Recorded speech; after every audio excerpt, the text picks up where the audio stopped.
नमस्कार दोस्तों, स्वागत है आपका आज की हमारी क्लास में। और नेट जेआरएफ की श्रृंखला में आज हम बात करने वाले हैं पीवाईक्यू। तो इस कड़ी में हम बात करेंगे पुराने नेट के पेपर में जो सवाल आए हैं। यूनिट वाइज हम उनका विश्लेषण करेंगे, यूनिट वाइज हम उनको हल करेंगे और इससे हमें ये पता चलेगा कि किस यूनिट से कितने सवाल आते हैं, कौन सी यूनिट का कितना वेटेज रहता है। तो आज की इस श्रृंखला में पहली यूनिट है भाषा विज्ञान और ये हम जून 2025 का जो नेट का पेपर है उसकी बात कर रहे हैं। तो जून 2025 का जो नेट का पेपर है उसमें कुल 8 सवाल हैं जो भाषा विज्ञान वाली यूनिट से आए हैं, जो हमारी पहली यूनिट है। तो पहला सवाल उसमें हम देखते हैं, निम्नलिखित में से कौन सा शब्द स्त्रीलिंग है। ये व्याकरण का सवाल है। तो पूछा गया है कि कौन सा शब्द स्त्रीलिंग है। 5 शब्द हमारे सामने है, भिड़ंत, धनिया, रेणु, बुझोवल और रज्जु। देखिए, शब्द के अर्थ के अनुसार या फिर शब्द की प्रकृति के अनुसार हमें देखना है कि वो स्त्रीलिंग है या पुल्लिंग है। तो इसमें हम देखेंगे तो भिड़ंत स्त्रीलिंग है, धनिया स्त्रीलिंग नहीं है, रेणु रेणु स्त्रीलिंग है, बुझोवल फिर नहीं है, रज्जु स्त्रीलिंग है। तो पहला, तीसरा, पांचवा इसका हो गया ए, जिसमें 1, 3 और 5 ये तीनों स्त्रीलिंग है।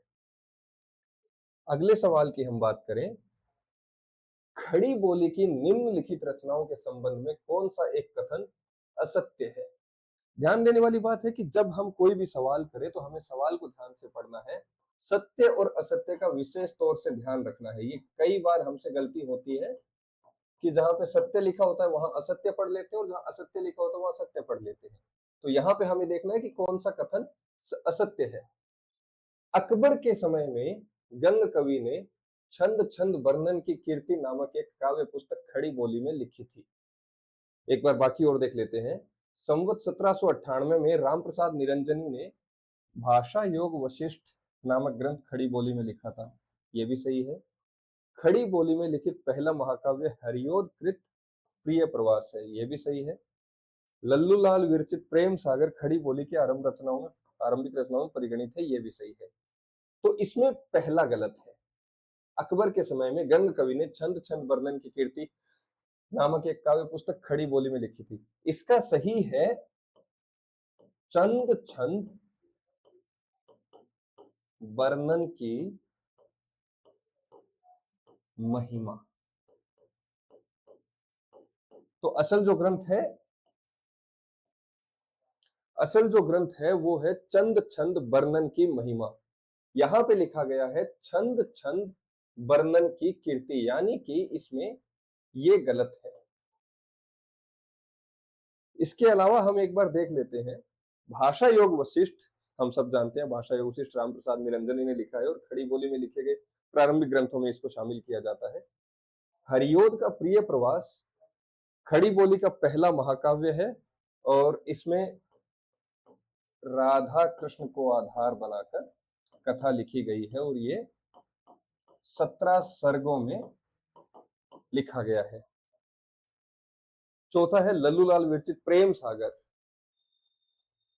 खड़ी बोली की आरंभिक रचनाओं में गिनती की जाती है। लल्लूलाल जब हम देखते हैं, जब हम फोर्ट विलियम कॉलेज में हिंदी की बात करते हैं तो उस समय जो 4 रचनाकार आते हैं उसमें से एक लल्लूलाल है। फोर्ट विलियम कॉलेज, जिसमें लल्लूलाल, सदल मिश्र और इस प्रकार से ये 4 जो रचनाकार है उसमें शामिल होते हैं। अब है तो इसका हो गया असत्य कौन सा है। अकबर के समय में गंग कवि ने छंद छंद वर्णन की कीर्ति नामक एक काव्य पुस्तक लिखी, ये गलत हो गया। सही इसका अगर हो तो सही होता है चंद छंद वर्णन की महिमा। अगला है भाषा की विशेषताओं के संबंध में निम्नलिखित में से कौन सा कथन सत्य है। भाषा पैतृक संपदा है।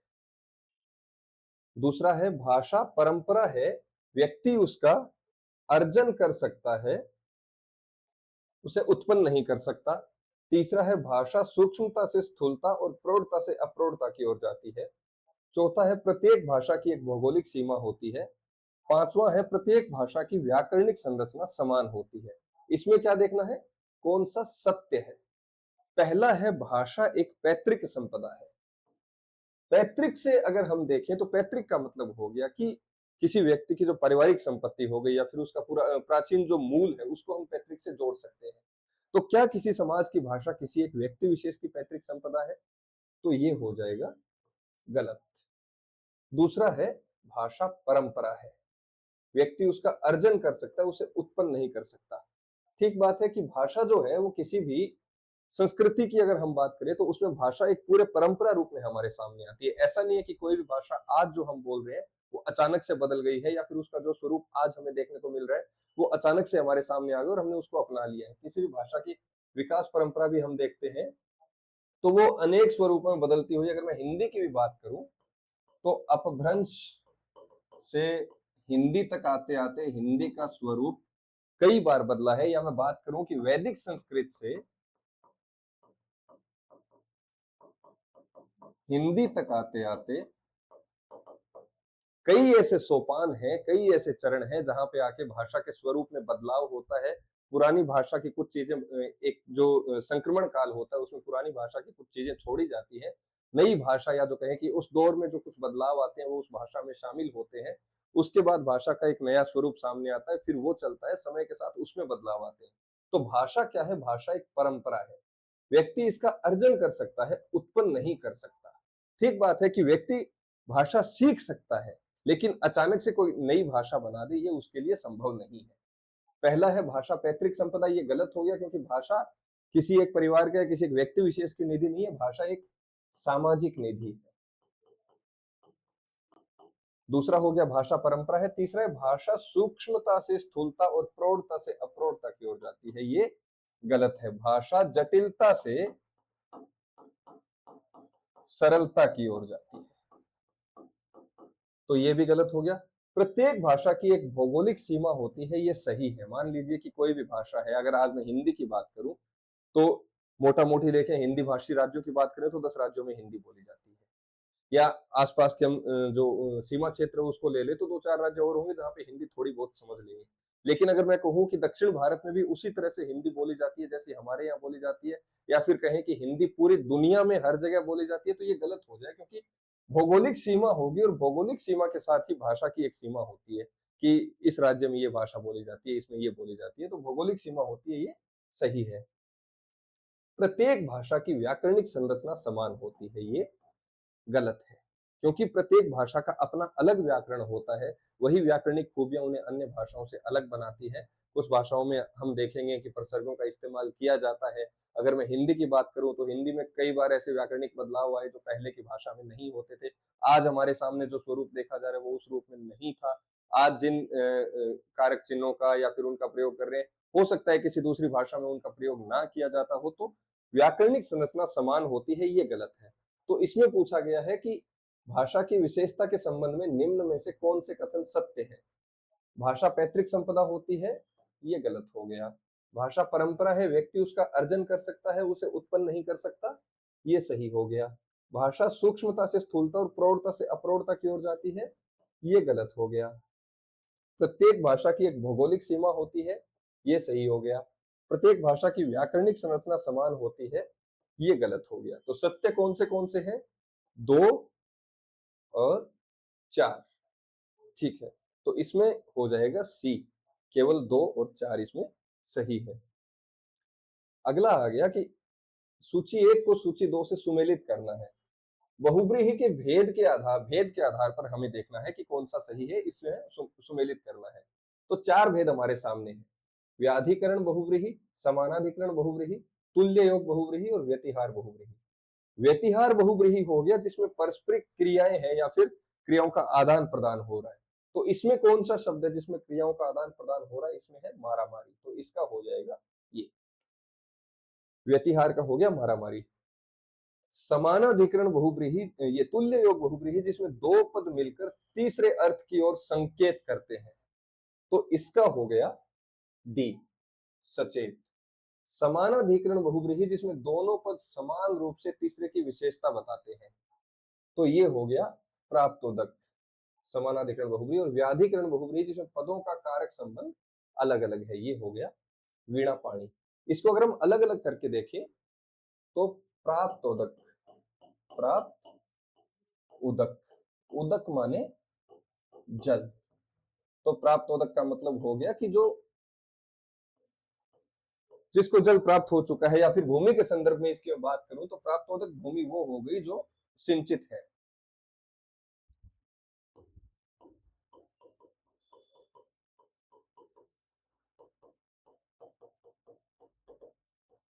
सिंचित है, तो ये हो गया समानाधिकरण, क्योंकि दोनों पद समान रूप से तीसरे की विशेषता बता रहे हैं।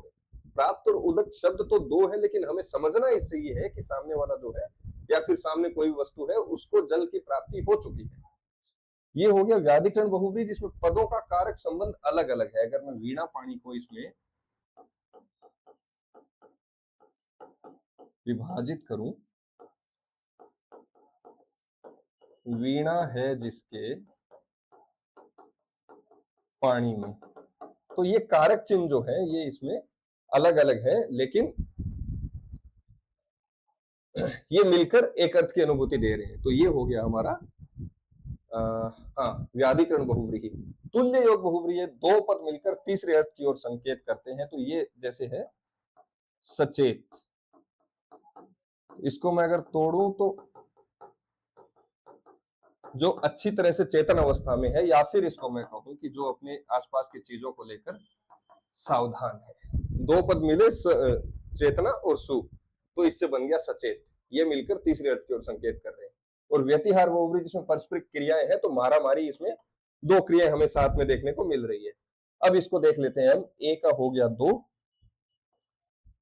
और बी का हो गया 1, तो ए का 2 बी का 1 इसमें है, ये बाकी उससे मिल जाएंगे, लेकिन फिर भी हम देख लेते हैं। सी का हो गया 4 और डी का हो गया 3, तो इसका हो गया सी, ये ऊपर वाला इसमें नहीं होगा। अब हम बात करते हैं 5वें सवाल की, प्रेरणार्थक क्रिया का उदाहरण। प्रेरणार्थक क्रिया क्या है?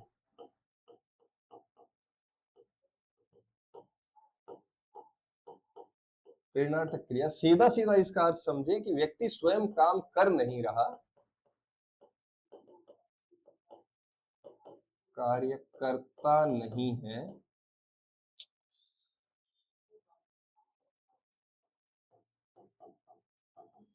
बल्कि करने के लिए प्रेरित करता है।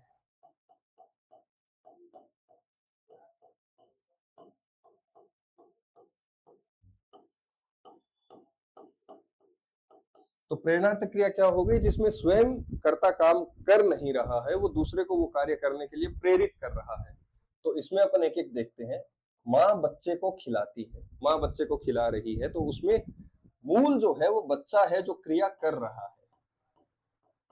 माँ ने तो उसे प्रेरित किया है, तो ये प्रेरणार्थक का उदाहरण हो जाएगा। पिताजी अपने पुत्र को अध्यापक से पढ़वाते हैं, यहाँ पे पढ़ जो रहा है वो पुत्र है, पढ़वा कौन रहा है? पिताजी। तो यहां भी पिताजी पुत्र को पढ़ने के लिए प्रेरित कर रहे हैं, तो ये भी प्रेरणार्थक का उदाहरण हो गया। तीसरा है, आइसक्रीम देखते ही बच्चे उस पर टूट पड़ते हैं। आइसक्रीम देखी, देखते ही बच्चे उस पर टूट पड़े, तो टूट पड़े यहां पे जो क्रिया है वो बच्चे स्वयं क्रिया कर रहे हैं, क्योंकि इनके अलावा कोई दूसरा व्यक्ति नहीं है जो इस चीज की प्रेरणा दे रहा है।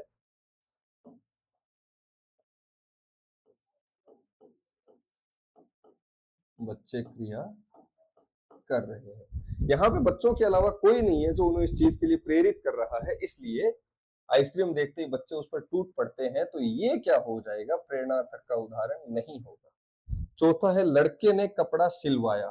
देखने से एक बार हमें लग सकता है कि ये भी तो प्रेरणार्थक का उदाहरण नहीं है, लेकिन इसमें है सिलवाया।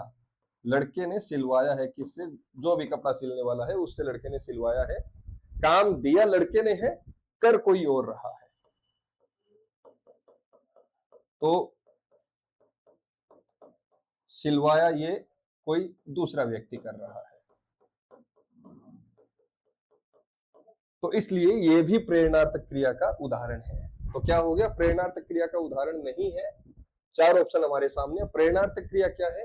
व्यक्ति स्वयं कार्य करता नहीं है, वो प्रेरित करता है दूसरे को कार्य करने के लिए। पहला हो गया, माँ बच्चे को खिलाती है, तो बच्चा जो है काम मूल रूप से वही कर रहा है, माँ ने उसे प्रेरित किया है। दूसरा है, पिताजी अपने पुत्र को अध्यापक से पढ़वाते हैं, तो पुत्र जो है वो पढ़ रहा है, पिताजी है उसने प्रेरित किया है कि बच्चा पढ़ाई करे। तीसरा है कि आइसक्रीम देखते ही बच्चे उस पर टूट पड़े, चूंकि बच्चों के अलावा कोई भी दूसरा यहाँ पर नहीं है जो ये काम करने के लिए कह रहा है, तो ये प्रेरणार्थक का उदाहरण नहीं होगा। चौथा है लड़के ने कपड़ा सिलवाया, तो यहाँ भी क्रिया करने वाला व्यक्ति है वो कोई और है, लड़के ने तो सिर्फ ऐसा करने के लिए उसे बोला है। तो इन चारों में से हो जाएगा कि आइसक्रीम देखते ही बच्चे उस पर टूट पड़ते हैं, और ये प्रेरणार्थक क्रिया का उदाहरण नहीं है। अब बात करते हैं ध्वनि की। ध्वनियों का सबसे प्रचलित और प्राचीन वर्गीकरण स्वर और व्यंजन रूप में मिलता है। सवाल क्या है?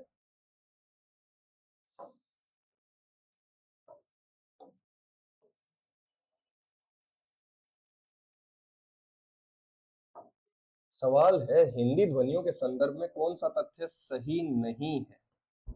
ये ध्यान से देखना है कि कौन सा सही है और कौन सा सही नहीं है। कई बार ये गलती होती है, वही जो सत्य और असत्य के साथ में होती है वही सही और सही नहीं के साथ में होती है। तो इसमें हमें देखना है कि कौन सा है जो सही नहीं है। ध्वनियों का सबसे प्रचलित और प्राचीन वर्गीकरण स्वर और व्यंजन रूप में मिलता है। फिर है स्वर ध्वनि है जिसके उच्चारण में हवा अबाध गति से मुख विवर से निकल जाती है। व्यंजन वह ध्वनि है जिसके उच्चारण में हवा अबाध गति से नहीं निकल पाती है। और चौथा है जो दीर्घ से कुछ ह्रस्व हो उसे प्लुत स्वर कहते हैं। तो इसमें सही नहीं है। पहला क्या है? हिंदी ध्वनियों का सबसे प्राचीन और प्रचलित वर्गीकरण स्वर और व्यंजन रूप में मिलता है। ठीक है, हम जब भी किसी भाषा के बारे में पढ़ते हैं या फिर हिंदी में ध्वनि की बात करते हैं तो दो रूप हमें शुरुआत से पढ़ाए जाते हैं, एक होता है स्वर और दूसरा होता है व्यंजन। स्वर वह ध्वनि है जिसके उच्चारण में हवा अबाध गति से मुख विवर से निकल जाती है, ये भी ठीक है। व्यंजन वह ध्वनि है जिसके उच्चारण में हवा अबाध गति से नहीं निकल पाती, ये भी ठीक है, क्योंकि व्यंजन जब हम पढ़ते हैं तो उसमें यही तो पढ़ते हैं कि ध्वनि अबाध रूप से नहीं निकल पाती है, तो उसमें बाकी जिन जहां से ध्वनि निकलती है और फिर जो संयोग होता है उसी के हिसाब से तो हमने व्यंजनों को विभाजित किया है कि कौन सा ओष्ठ्य है, कौन सा दंत्य है, ये तमाम चीजें। तो चौथा है जो दीर्घ से कुछ ह्रस्व हो उसे प्लुत स्वर कहते हैं, ये गलत है। स्वर तीन हो गए, एक हो गया ह्रस्व,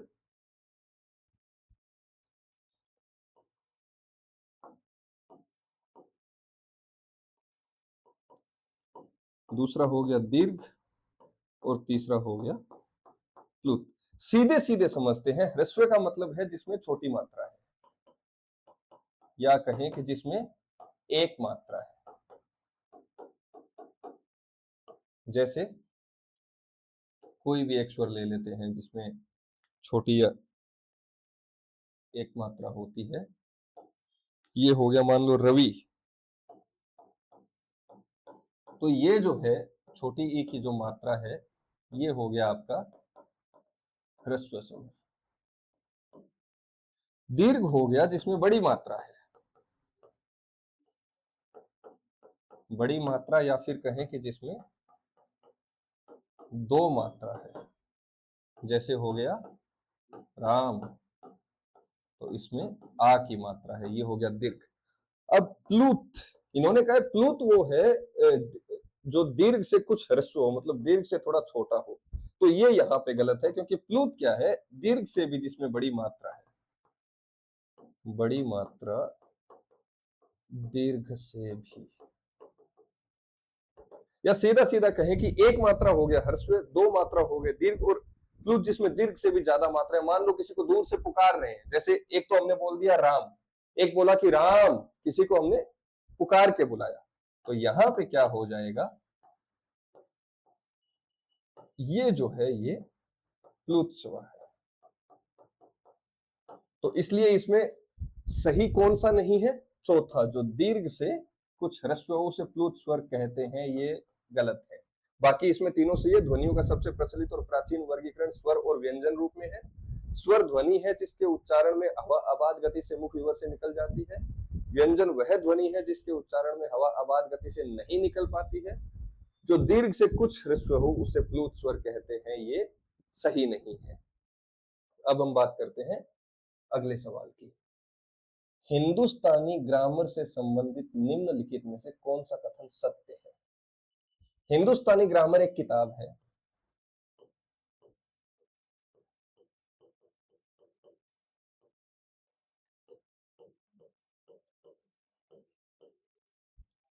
किसने लिखी है? John Joshua. जॉन जोशुआ क्या थे? पोलैंड के रहने वाले थे।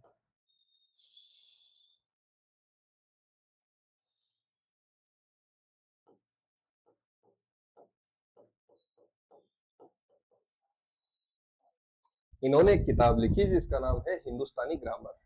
अब इसमें पूछा गया कि कौन सा इसमें सत्य है, मतलब जो इसमें सही है। हिंदुस्तानी ग्रामर जॉन जोशुआ केटलर द्वारा डच भाषा में लिखी हिंदुस्तानी व्याकरण की पुस्तक है, सही है। हिंदुस्तानी ग्रामर पुस्तक 1689 ईस्वी में लिखी गई, गलत है, क्योंकि ये किताब लिखी गई है 1698 ईस्वी में।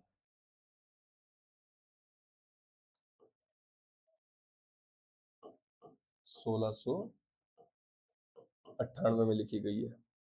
हिंदुस्तानी ग्रामर पुस्तक डच ईस्ट इंडिया कंपनी के कर्मचारियों के स्थानीय भाषा के ज्ञान हेतु लिखी गई थी, सही है। पुस्तक देवनागरी लिपि में लिखी गई है, गलत है। इसमें ब्राह्मणों द्वारा व्यवहृत लिपि का नाम उन्होंने अक्षर नागरी बताया है, गलत है। तो अब इसमें सही कौन से हो गए? पहला और तीसरा। हिंदुस्तानी ग्रामर जॉन जोशुआ ने जो किताब लिखी है वो मूल रूप से जो ईस्ट इंडिया कंपनी के कर्मचारी थे उनके लिए लिखी गई, और इसमें स्थानीय भाषा के ज्ञान के लिए इस किताब को लिखा गया। तो इसलिए जब हम इस किताब को पढ़ते हैं तो इसमें हम पाते हैं कि इसमें जो संपर्क हिंदी है, संपर्क भाषा के रूप में जो हिंदी है उसके बारे में हमें जानकारी मिलती है।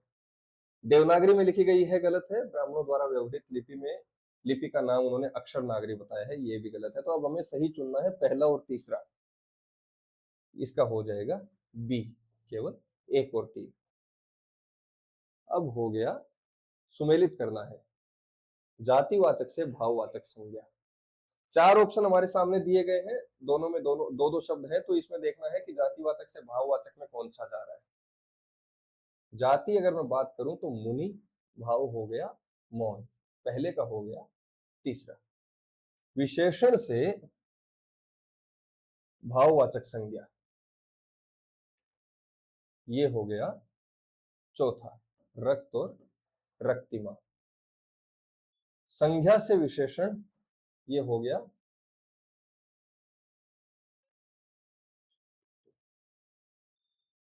संज्ञा से विशेषण हो गया राष्ट्र और राष्ट्रीय, और व्यक्तिवाचक से अपत्यवाचक संज्ञा। तो अपत्यवाचक क्या होता है? वह संज्ञा जिससे किसी की वंशजों या संतति के बारे में बोध हो। तो यहाँ पे वंशज या संतति के बारे में है कौरव। जैसे कोई पांडव है, कौरव है, तो ये क्या हो जाएंगे? अपत्यवाचक संज्ञा के उदाहरण हो जाएंगे। और व्यक्तिवाचक यहाँ पे हो गया कुरु। तो जातिवाचक से भाववाचक हो गया मुनि और मौन, पहले का ए का हो गया 3। विशेषण से भाववाचक हो गया रक्त रक्तिमा, बी का हो गया 4। संज्ञा से विशेषण हो गया राष्ट्र राष्ट्रीय, सी का हो गया 1। और व्यक्तिवाचक से अपत्यवाचक संज्ञा हो गया 2। तो इसका सही जवाब हो जाएगा दूसरा। तो ये भाषा विज्ञान के जो यूनिट है उसमें से नेट के जो जून 2025 वाले पेपर में जो सवाल आए थे, आज हमने उनको हल किया है। इसी प्रकार से हम यूनिट वाइज जिस यूनिट से जितने सवाल आए हैं उसी को हम लगातार आपके साथ डिस्कस करेंगे। इसी तरह हमारे साथ बने रहिए। आज की क्लास में इतना ही, बाकी हम जो PYQ है उसको अगली क्लास में पढ़ेंगे। धन्यवाद।